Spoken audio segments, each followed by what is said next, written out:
ज्यांच्या घरातील मुलं वयवर्ष 1 ते 11 या वयोगटात असतील आणि भविष्यात त्यांनी कधीच आत्महत्या करू नये असं वाटत असेल तर हा महत्वाचा व्हिडिओ आहे. आत्ताच सेव्ह करा आणि शेवटपर्यंत बघा.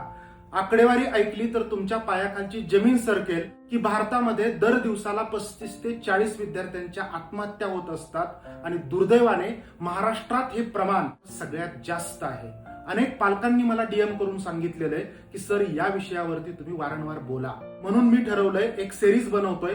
पुढील 11 दिवस सुजाण पालकत्वाचे 11 नियम मी तुम्हाला सांगणार आहे. नुकतीच माझ्याकडे एक केस येऊन गेली. 10 वर्षाच्या मुलीनं आईला हातातला ग्लास फेकून मारला. मग मी आईला विचारलं तुम्ही काय केलं? तर त्यांनी सांगितलं सर काय करणार, आम्ही तिला कोंडून ठेवलं, बेदम मारहाण केली, तिच्या शाळेत जाऊन ही धिंगाणा घातला आणि शेवटी चूक आमच्या लक्षात आली. जेव्हा एखाद्या मुलाची तुम्हाला एखादी वस्तू फेकून मारण्या इतपत मजल जाते म्हणजे त्याला तुमच्याशी काहीतरी महत्वाचं बोलायचंय. त्याच्या मनात खूप राग साठून राहिलेला आहे, तो त्याला व्यक्त करायचा आहे.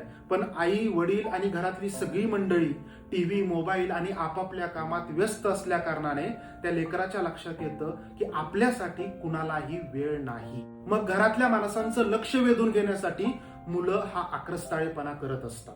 ज्या मुलांच्या घरात आई वडील सातत्याने भांडतात, एकमेकांच्या अंगावरती धावून जातात किंवा आपला राग व्यक्त करण्यासाठी एकमेकांना मारतात, ती मुलं सगळं काही बघत असतात आणि त्यांच्या एवढंच डोक्यात येतं राग व्यक्त करण्यासाठी असंच काही करावं लागतं. यात अजून एक गोष्ट लक्षात घेण्यासारखी आहे, ती म्हणजे आपलं एकुलतं एक लेकरू लाडकं असतं. मग कालांतराने घरात दुसऱ्याची तयारी सुरू होते.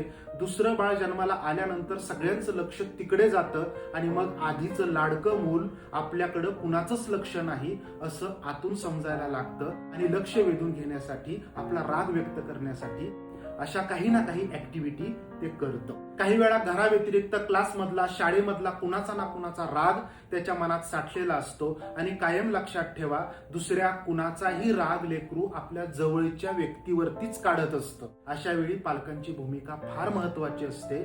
असं ज्यावेळेस लेकरू वागतं त्यावेळेस त्याच्यावरती न रागवता न चिडता खूप संयमाने त्याला जवळ घेणं, त्याचं कान देऊन ऐकून घेणं, त्याला प्रोडक्टिव्ह वेळ देणं आणि सगळ्यात महत्वाचं त्याची प्रेमाची भूक भागवणं हे गरजेचं असतं. अभ्यास कर असं 100 वेळा सांगूनही मुलं ऐकतच नाहीत, अभ्यासच करत नाहीत. ही जर तुमची समस्या असेल मित्रहो, आपलं मूल अभ्यास करत नाही त्याला अनेक कारणं असू शकतात. कदाचित त्याची आवड वेगळी आहे, त्याचा पिंड वेगळा आहे, त्याची बुद्धिमत्ताच वेगळी असू शकते. कारण मानसशास्त्रज्ञांच्या मते बुद्धिमत्तेचे 150 पेक्षा अधिक पैलू किंवा घटक असतात. आणि सगळ्यात आश्चर्याची गोष्ट ही आहे की फक्त 3 ते 4 प्रकारच्या बुद्धिमत्ताच तुमच्या केजी पासून पीजी पर्यंत आपल्याला मोजता येतात. म्हणजे याचा सरळ अर्थ असा आहे, तुमचं मूल अभ्यासात पाठीमागे किंवा मार्क्स मिळवत नाही याचा अर्थ ते आयुष्यातच पाठीमागे राहील असं बिलकुल समजू नये. दुर्दैवाने महाराष्ट्रात विद्यार्थी आत्महत्या सगळ्यात जास्त होतात. कारण आहे अभ्यासाचं प्रेशर. का करावासा वाटत नाही मुलांना अभ्यास? कारण लहानपणापासून बेसिक कॉन्सेप्टच क्लिअर नसणं, अभ्यासाची भीती किंवा न्यूनगंड असणं, सतत तू ढय मठ्ठय गोळाय असं ऐकल्यामुळं स्वतःविषयीचेच अभ्यासाविषयीचे न्यूनगंड किंवा नकारात्मक विचार मनात साठत राहणं, अभ्यासाचं प्रेशर येणं, शाळेची शिक्षकांची भीती वाटणं, काही मुलांमध्ये वेगवेगळ्या मानसिक भावनिक समस्या असू शकतात, लर्निंग डिसॅबिलिटीज असू शकतात आणि या सगळ्यामुळे त्याला अभ्यासाची गोडी किंवा आवडच राहत नाही. पालकांचं म्हणणं असतं घोड्याला पाण्यावरती न्यायचं आमचं काम आहे, प्यायचं की नाही त्याने ठरवायचं. मला असं वाटतं घोड्याला तहान लागेल असं वातावरण तयार करा, घोडं आपोआप पाणी पितं.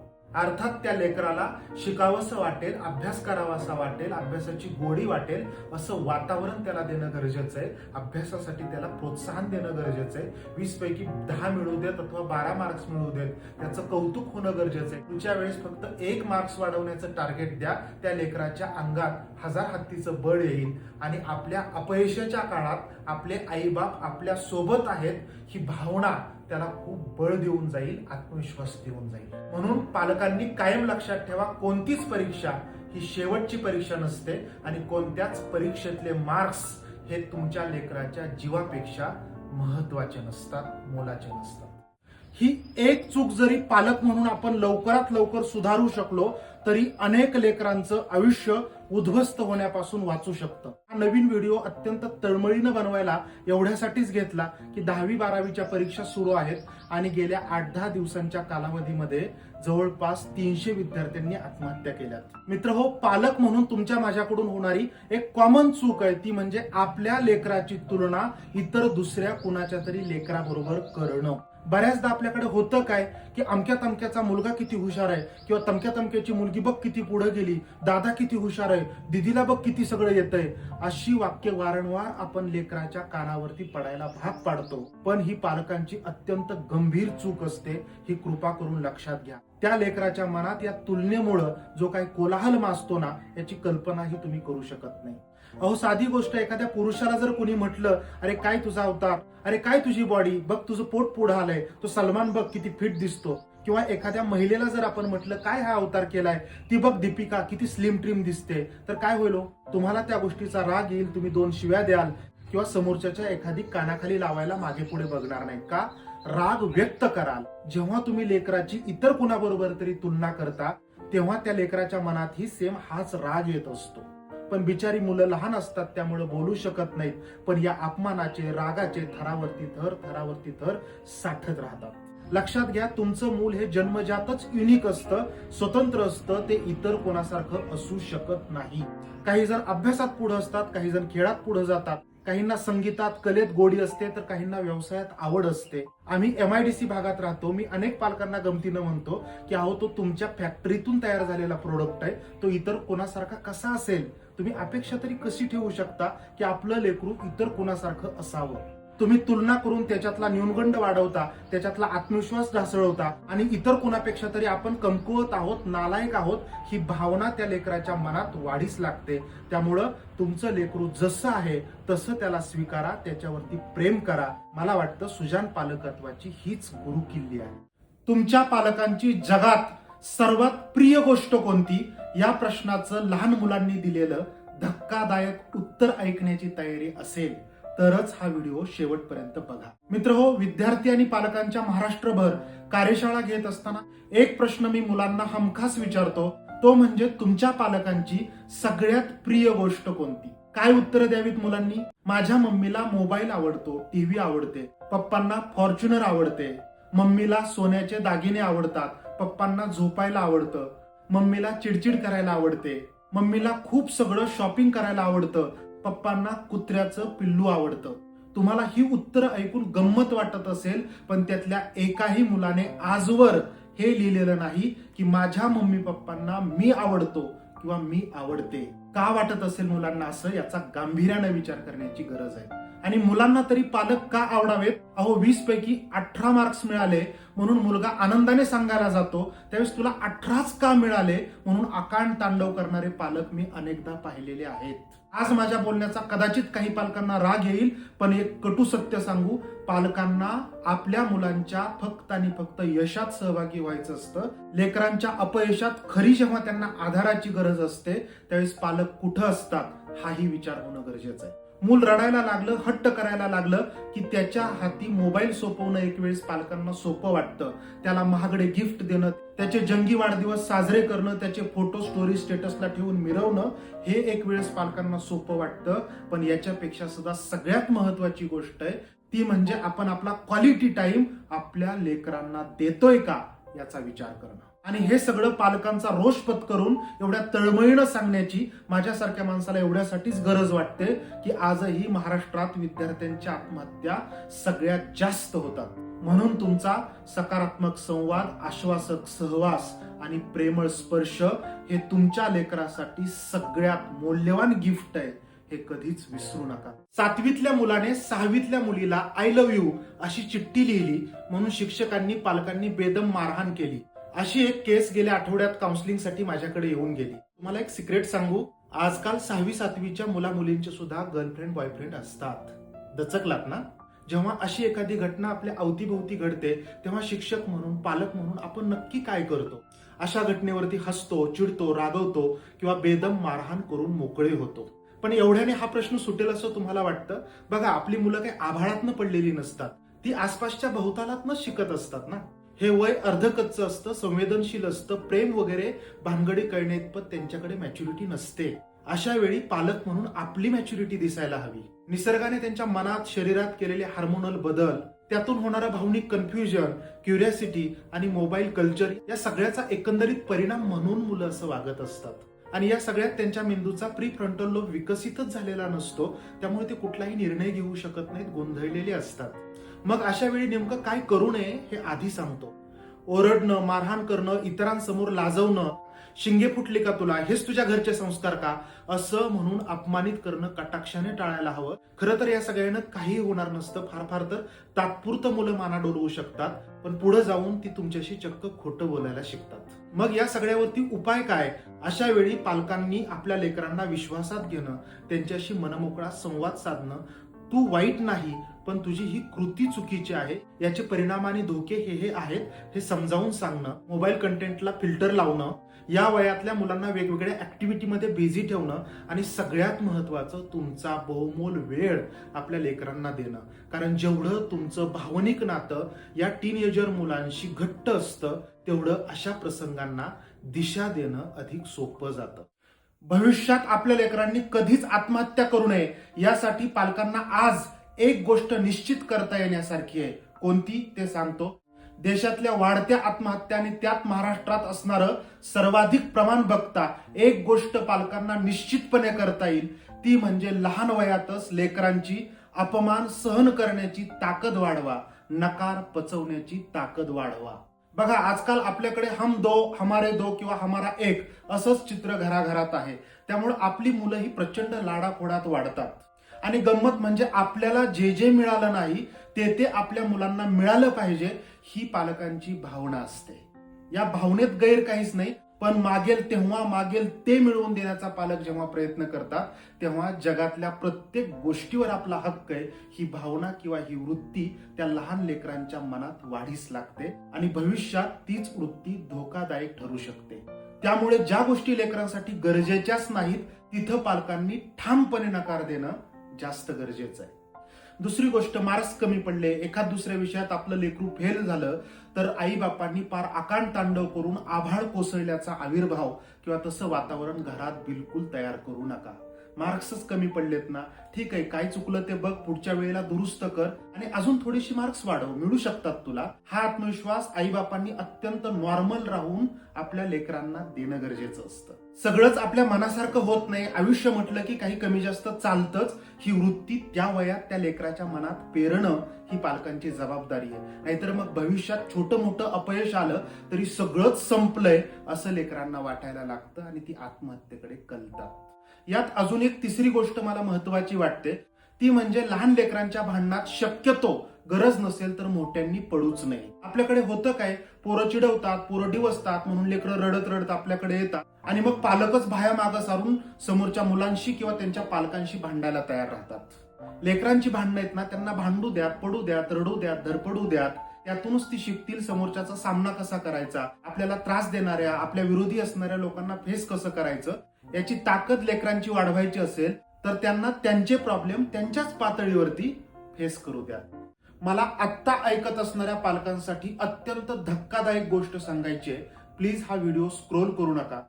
आपल्याकडे ना बऱ्याच मध्यमवर्गीय घरांमध्ये आपल्या मुलांना वारंवार सूचना दिल्या जातात की तू हे करू नको, ते करू नको, तिकडे जाऊ नको, असा बसू नको, तसा हसू नको. आणि बऱ्याच पालकांचा हाच अनुभव असेल की एवढ्या सगळ्या सूचना दिल्यानंतर सुद्धा मुलं तेच वारंवार करतात की जे पालकांनी करू नको असं सांगितलेलं आहे.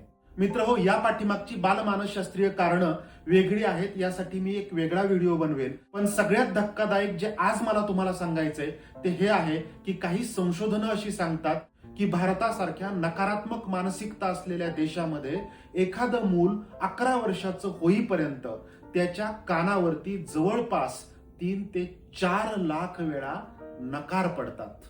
म्हणजे आपल्या लेकरांच्या मेंदूचं ज्यावेळेस फास्ट प्रोग्रामिंग होत असतं त्यावेळेस त्याने काय करायचं नाही हे वारंवार वारंवार वारंवार त्यांच्या मनावरती बिंबवलं जातं. पण नक्की काय करायचंय, कसं करायचंय याबाबतची दिशा मात्र फार कमी घरांमध्ये दिली जाते आणि ही गोष्ट पालकांनी अत्यंत गांभीर्याने घेण्यासारखी आहे.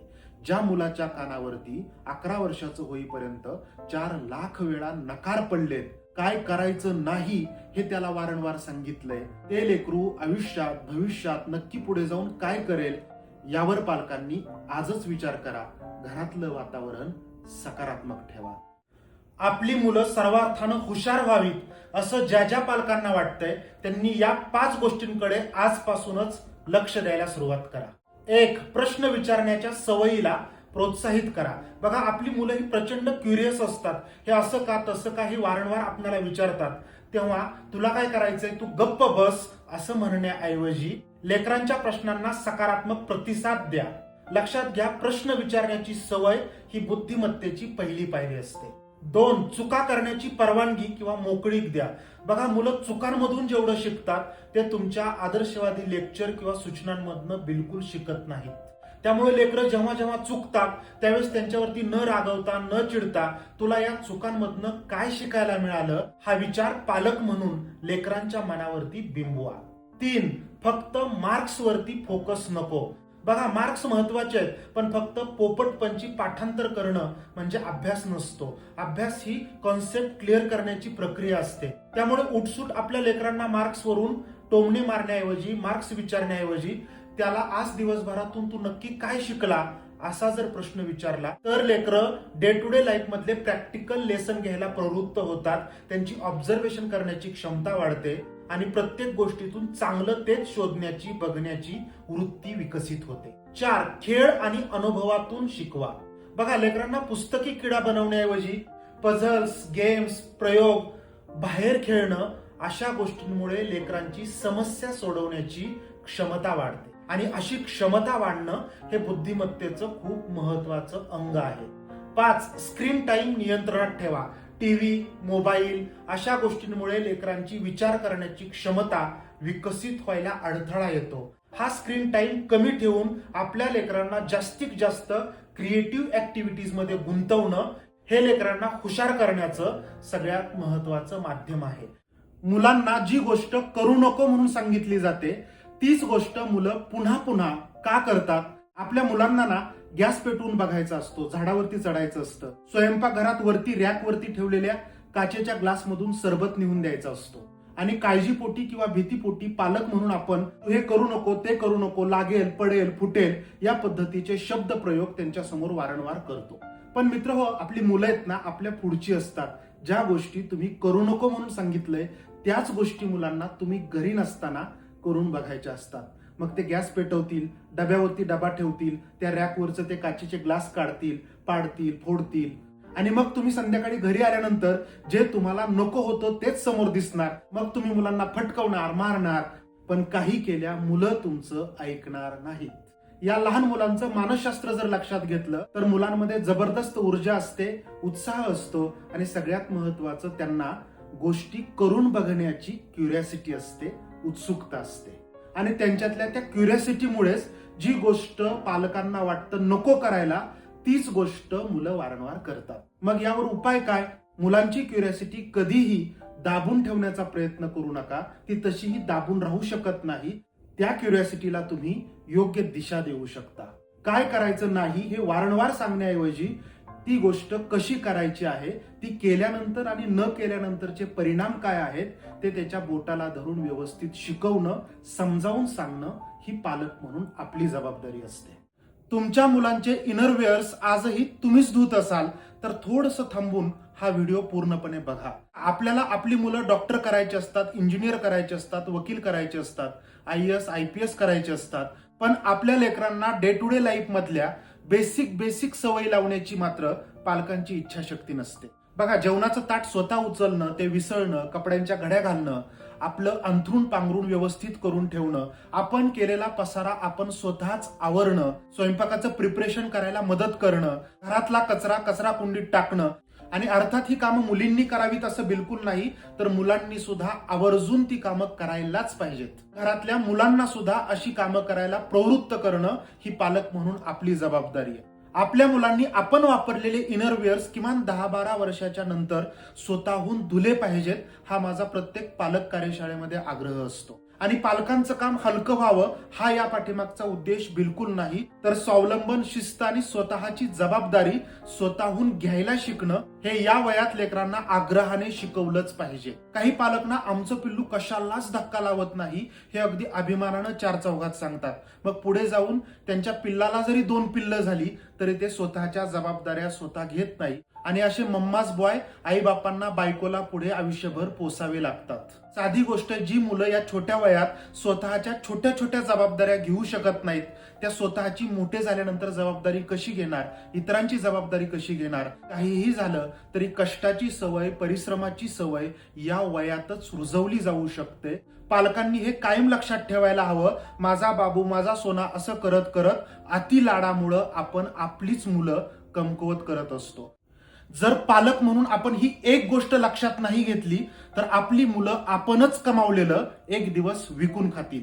पालक मित्र हो, ज्यांची मुलं 14-15 वर्षाची असतील त्यांनी आपल्या मुलांना आपल्या आर्थिक परिस्थितीची पूर्ण जाणीव करून देणं, म्हणजे घरात पैसा येतो कसा, तो कमावण्यासाठी काय करावं लागतं, त्यासाठी कशी मेहनत करावी लागते, या सगळ्या गोष्टींच्या बाबतीमध्ये अवेअरनेस आणणं ही गरजेची बाब आहे. ज्यांची मुलं आज कॉलेजला जात असतील आणि तुमची लाख परिस्थिती खूप चांगली असेल तरी सुद्धा आपल्या मुलांना जर शक्य असेल तर पार्ट टाइम जॉब करायला प्रवृत्त करणं हे सुद्धा पालकांनी वेळीच लक्षात घेतलं पाहिजे. अनेकांना कल्पना असेल तिकडे सुधारित देशांमध्ये मुलांच्या 14-15व्या वर्षापासूनच त्यांना कुठेतरी पार्कमध्ये, रेस्टॉरंटमध्ये, लायब्ररीमध्ये काम करायला, स्वतःची कमाई स्वतः करायला प्रवृत्त केलं जातं. आणि दुर्दैवाने आपल्याकडे मुलांना महागडे मोबाईल घेऊन देण्यापासून ते त्याच्यात बॅलन्स करेपर्यंत आणि महागड्या गाड्या घेऊन देण्यापासून त्याच्यात पेट्रोल डिझेल भरेपर्यंत पोरांच्या सगळ्या जबाबदाऱ्या जणू काही पालकांनीच पार पाडायच्या असतात, अशा पद्धतीची वस्तुस्थिती आहे. आणि पालक म्हणून तुम्ही हे सगळं झेलत असाल, मुलांना रेडीमेड देत असाल तर तुम्ही मुलांना सक्षम नाही तर दुबळं बनवत आहात, हे लक्षात ठेवा. अहो, करोडोची संपत्ती असणाऱ्या हिरे व्यापाऱ्याने आपल्या मुलाला टायरच्या दुकानात काम करायला प्रवृत्त केलं. रतन टाटा आपल्या सगळ्यांना माहित आहेत, पण गर्भश्रीमंत घरातले असून सुद्धा त्यांनी त्यांच्या करिअरची सुरुवात टाटा स्टीलमध्ये साध्या कामगारांसोबत केली. आनंद महिंद्रांचंही काही वेगळं नाही. अशी असंख्य उदाहरणं सांगता येतील, पण ही माणसं निश्चितच वेडी नव्हती.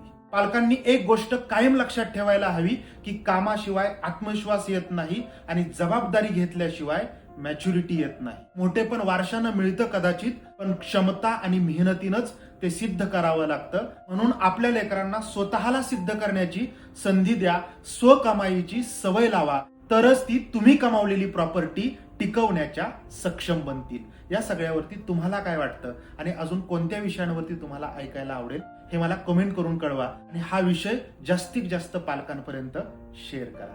थँक्यू.